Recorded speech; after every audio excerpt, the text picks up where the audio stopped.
خلينا نتكلم عن البادجتس في جوجل ادز عشان ما تصحاش في يوم تلاقي نفسك صرفت اكتر مما كنت تتوقع.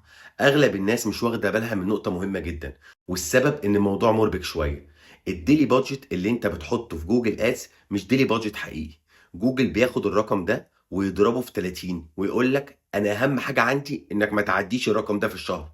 يعني مثال بسيط، لو انت عايز تصرف مثلا قول $500 في الشهر، تقسم 500 على 30 هيطلع لك حوالي 16 او 17 ديلي بادجت.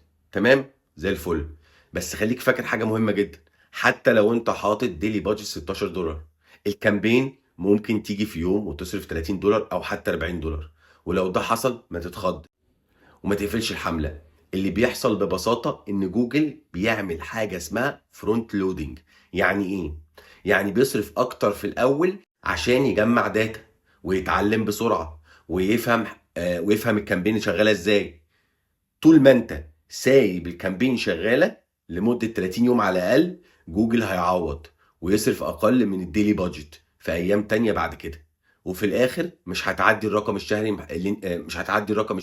اللي انت محدده. الخلاصه، ركز دايما على المانثلي بادجت مش على يوم واحد عدى وصرف اكتر. سلام.